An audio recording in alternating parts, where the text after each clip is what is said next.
Bem-vindos a mais uma leitura de o livro O Céu e o Inferno, de Allan Kardec, o fundador do Espiritismo, e hoje vamos dar continuidade à leitura. Estamos na segunda parte do livro, que são os exemplos, e temos aqui os exemplos dos espíritos em condições medianas.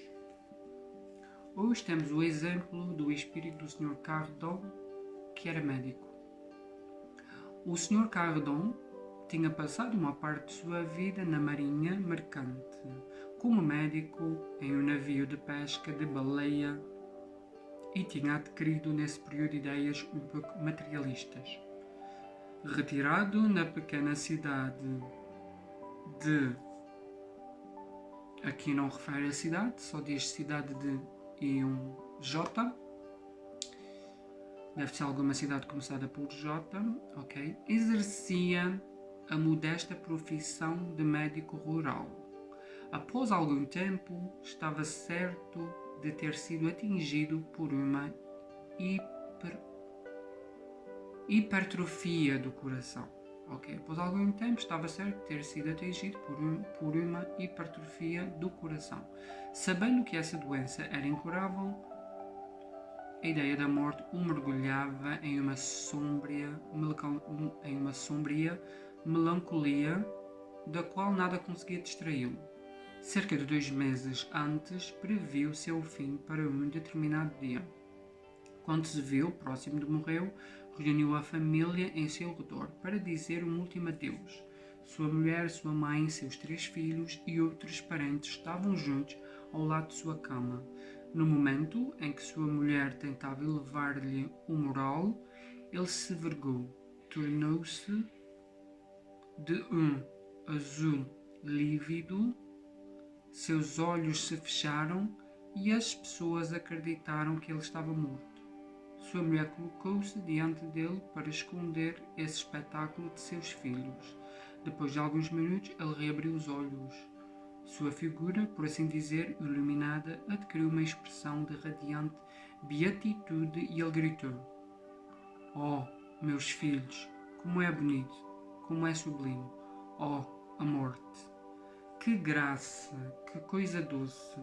Eu estava morto e senti minha alma elevar bem alto, mas Deus me permitiu voltar para dizer a vocês: não duvidem, a morte é a libertação. Não posso descrever a vocês a magnificência do que vi e as sensações que experimentei, e vocês não poderiam compreender. Oh, meus filhos, conduzam-se sempre de maneira a merecer esta inebriante felicidade, reservada aos homens de bem. Vivam de acordo com a caridade. Quero eu dizer. Se vocês têm alguma coisa, deem uma parte àquelas a quem falta o necessário. Minha cara mulher, eu a deixo em uma posição que não é feliz. Há quem lhes deva dinheiro, mas eu lhe suplico que não os atormente. Se estão em dificuldade, espere até que possam pagar e faça um sacrifício por aqueles que não poderão pagar. Deus a recompensará por isso. Você, meu filho, trabalhe para sustentar sua mãe.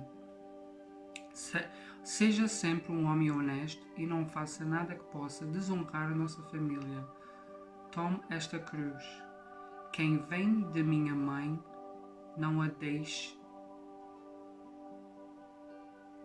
e que ela sempre o lembre de meus últimos conselhos. Tome esta cruz que vem de minha mãe, não a deixe, e que ela sempre o lembre de meus últimos conselhos. Meus filhos, ajudem-se e apoiem-se mutuamente. Que a boa harmonia reine entre vocês. Não sejam vaidosos nem orgulhosos. Perdoem seus inimigos, se quiserem que Deus os perdoe. Depois, pedindo aos filhos que se aproximassem, estendeu-lhes as mãos e acrescentou: Meus filhos, eu os abençoo. E seus olhos se fecharam, desta vez para sempre, mas sua figura conservou uma expressão tão imponente que, até o momento em que foi sepultado, uma numerosa multidão veio contemplá-lo com admiração. Como esses interessantes pormenores nos foram transmitidos por um amigo da família, pensamos que esta invocação poderia ser instrutiva para todos, ao mesmo tempo em que seria útil ao espírito.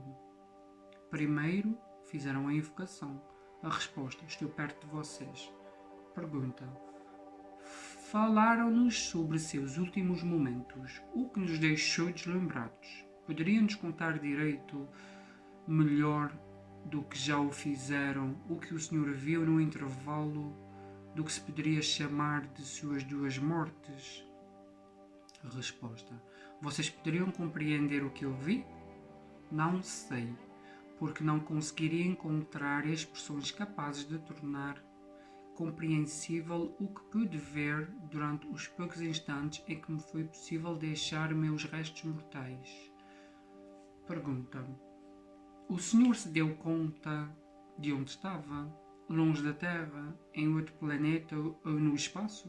Resposta: o Espírito não reconhece as distâncias da mesma forma que vocês.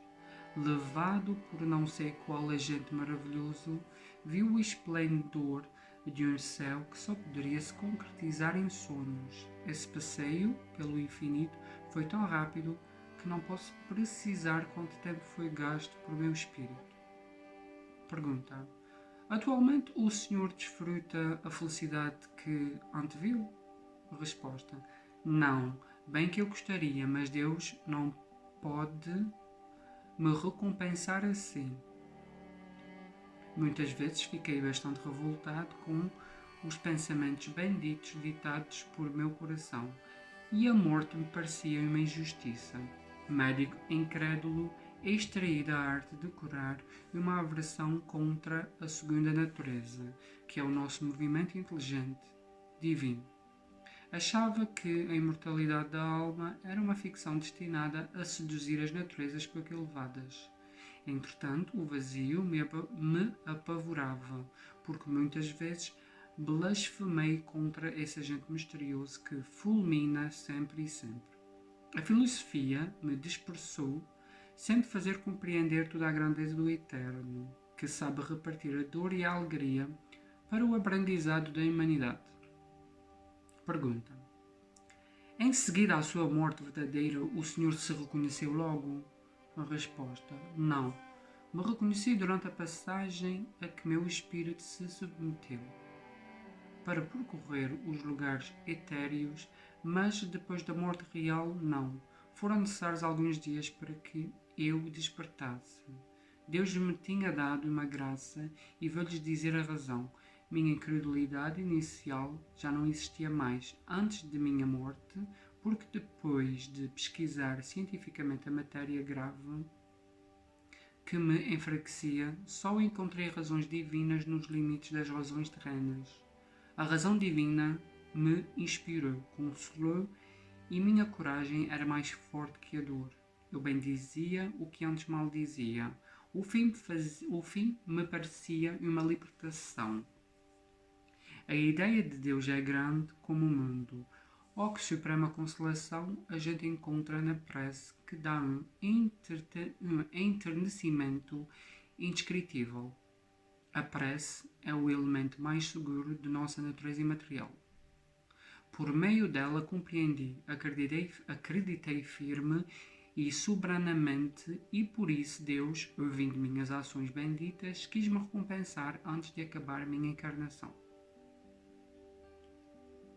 Pergunta: poder-se-ia dizer que na primeira vez o Senhor estava morto?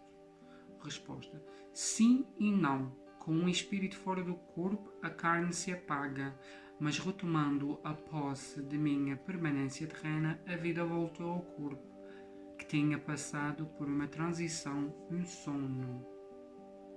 Pergunta: naquele momento o Senhor sentia os laços que o prendiam a seu corpo? A resposta: sem dúvida, o espírito tem um laço difícil de quebrar, precisa do último, estremecimento da carne para reentrar em sua vida natural. Pergunta: como se explica que, durante sua morte aparente, por alguns minutos seu espírito pode ou pude se separar instantaneamente e sem confusão, enquanto que a morte real foi seguida de uma confusão por vários dias? Parece que, no primeiro caso, por serem os laços entre a alma e o corpo mais fortes que na segunda vez, a separação deveria ser mais lenta. A resposta: vocês fizeram muitas vezes a invocação de espíritos encarnados e receberam respostas reais. Eu estava na posição destes espíritos. Deus me chamava e seus servidores tinham-me dito: venha. Obedeci e agradeci a Deus pela graça especial que me deu. Pude ver e me dar a conta do infinito de sua grandeza. Agradeço a vocês que me permitiram, antes de morte real, ensinar as pessoas da minha família para que tenham boas e justas reencarnações. Pergunta: de onde vinham as belas e boas palavras que o Senhor, logo após o retorno à vida, dirigiu à sua família? A resposta: era um reflexo do que eu tinha visto e compreendido. Os bons espíritos inspiraram minha voz e animaram meu rosto. Pergunta: que impressão o Senhor acredita ter causado àqueles que o cercaram ou que o cercavam e seus filhos em particular? A resposta: surpreendente, profunda. A morte não é mentirosa. Os filhos, por mais ingratos que possam ser, se inclinam diante da encarnação que se vai. Se fosse possível sondar o coração de seus filhos, perto de um túmulo entreaberto, a gente só sentiria sentimentos verdadeiros tocados profundamente pela mão secreta dos espíritos que falam a todos os pensamentos. Tremam se vocês estão em dúvida. A morte é a reparação, a justiça de Deus, e eu vos asseguro, apesar dos incrédulos, meus amigos e minha família acreditarão nas palavras que minha voz pronunciou antes de morrer. Eu era o intérprete de outro mundo. Pergunta: o Senhor disse que não desfruta da felicidade que antevira. Está infeliz? A resposta: não, já que eu acreditava antes de morrer, com minha alma e consciência. A dor aperta aí embaixo, mas reergue para o futuro e espírita. Observem que Deus soube levar em conta minhas preces e minha crença absoluta nele. Estou no caminho da perfeição e chegarei ao objetivo que me é permitido antever. Rezem, meus amigos, por este mundo invisível que preside seus destinos. Esta troca fraternal faz parte da caridade. É uma alavanca pulsante que coloca em comunhão os espíritos de todos os mundos. Pergunta: o Senhor gostaria de dizer algumas palavras à sua mulher e a seus filhos? Resposta: peço a todos os meus que creiam em Deus, poderoso, justo e imutável. Creiam na prece que consola e alivia, na caridade, que é o ato mais puro da encarnação humana. Lembrem-se de que do pouco também se pode dar. A pequena esmola do pobre é mais meritória diante de Deus, que sabe que um pobre dá muito, doando pouco. É preciso que um rico doe muito e sempre, para merecer tanto quanto um pobre que doa. O futuro é a caridade, a benevolência em todas as ações. Na crença é que todos os espíritos são irmãos, jamais se prevalecendo de frívolas vaidades. Família querida, você terá duras provas, mas saiba encará-las corajosamente, porque Deus as vê. Digam sempre esta prece: Deus de amor e bondade, que tudo dá, sempre concede-nos essa força que não recua diante de nenhum sofrimento. Torna-nos bons, doces e caridosos. pequenos pela fortuna material e grandes pelo coração. Que nosso espírito seja espírita na terra, para melhor amá-lo e compreendê-lo. Que seu nome, meu Deus, emblema de liberdade, seja ao fim consolador de todos os oprimidos, de todos aqueles que têm necessidade de amar e perdoar e de crer. Assinado o Espírito Cardon. Agora temos um outro espírito chamado Eric Stanislas. Eric Stanislas. Comunicação espontânea. Sociedade de Paris, agosto de 1863. Diz aqui: quantas emoções são experimentadas vivamente pelos corações calorosos que procuram nos causar felicidade. Ó doces pensamentos que vêm abrir um caminho de salvação a todo aquele que vive, que respira material e espiritualmente. Que seu bálsamo salvador nunca deixe de esparramar largamente sobre vocês e sobre nós. Que palavras escolher para exprimir a felicidade que experimentam todos os seus irmãos de além-túmulo, na contemplação do amor puro que une todos vocês.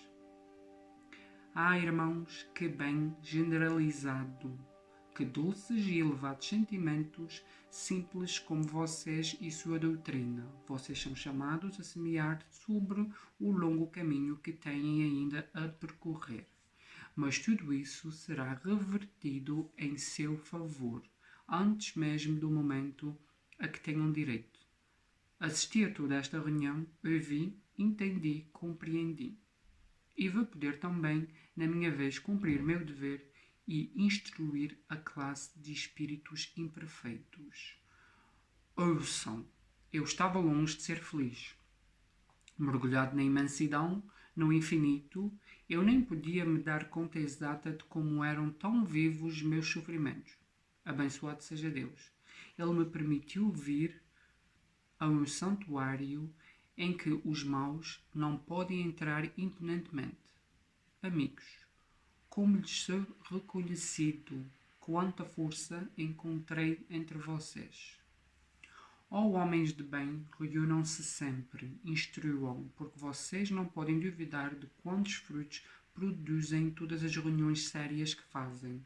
Os espíritos que têm muitas coisas a aprender, os que ficam voluntariamente inativos, preguiçosos e esquecidos de seus deveres, podem se encontrar entre vocês, seja por uma circunstância fortuita ou por outra razão. Tocados por um choque terrível, podem, é o que acontece sempre se voltar para eles mesmos, se reconhecer, antever um objetivo e atingir. E muito pelos exemplos que vocês lhes dão, procurar os meios que podem fazê-los sair do estado penoso em que se encontram. Com grande felicidade me torno o intérprete das almas sofredoras, porque me dirijo a homens de coração e sei que não sou rejeitado. Queiram ainda, uma vez, ó homens generosos, receber a expressão de meu reconhecimento particular e de todos os nossos amigos a quem vocês fizeram tanto bem, talvez sem saber. Assinado o espírito Eric Stanislas. Por hoje ficamos com estes dois testemunhos destes dois espíritos aqui da segunda parte do livro do Céu e o Inferno, de Allan Kardec, o criador do Espiritismo. Vemo-nos na próxima leitura.